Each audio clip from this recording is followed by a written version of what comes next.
صباح الخير على كل مواليد برج الجدي في كل مكان في العالم. النهاردة هتوقع معاكم توقعات يوم 11 يناير 2024. النهاردة الخميس. مازال القمر في برج الجدي. القمر والشمس على فكرة. الشمس في برج الجدي والقمر موجود في برج الجدي لحد بكرة يوم الجمعة الساعة 11 الصبح توقيت القاهرة. يوم رائع النهارده زي ما قلت لكم في البشرة، الفيديو بتاع البشرة يعني. يوم رائع جدا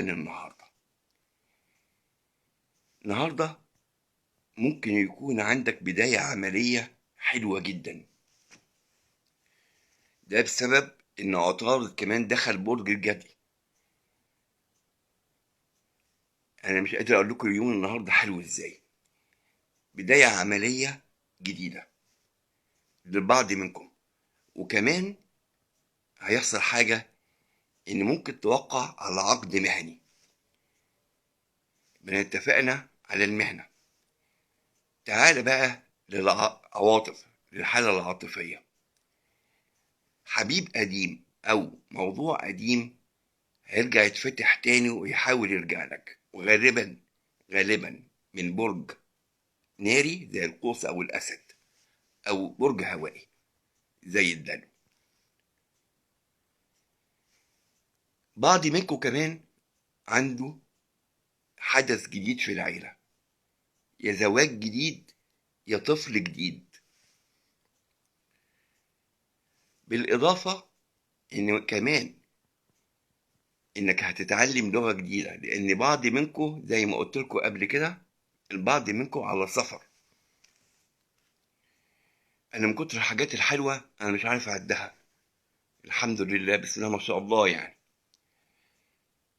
أنا مش هطول عليكم، هكمل حاجتين كمان.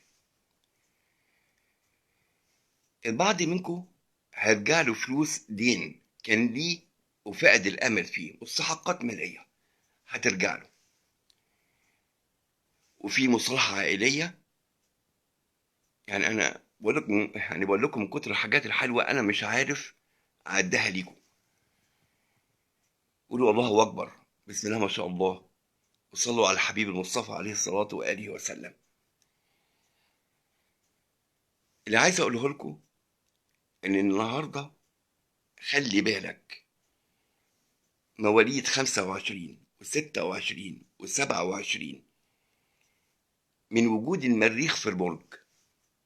المريخ كوكب رزل سنة، هنستحمله إنه مش هيقعد كتير، 5 6 أيام ويمشي. بس أنا بحذر مواليد 25 و26 و27 من بعض المضايقات يعني. قبل ما أختم، مولود النهاردة كل سنة وهو طيب، أو كل سنة وهي طيبة، لكل مواليد 11 يناير. سنة سعيدة عليكم كلكم. النهاردة مش بداية السنة بتاعتكم بس، دي بداية السنة لكل مواليد الجدي. سنة سعيدة، يوم سعيد. واكتبوا لي في التعليقات كده انتوا مواليد يوم كام، وانا هرد عليكم بالتوقعات الخاصة لكل واحد فيكم. كنت معاكم حاتم النجار.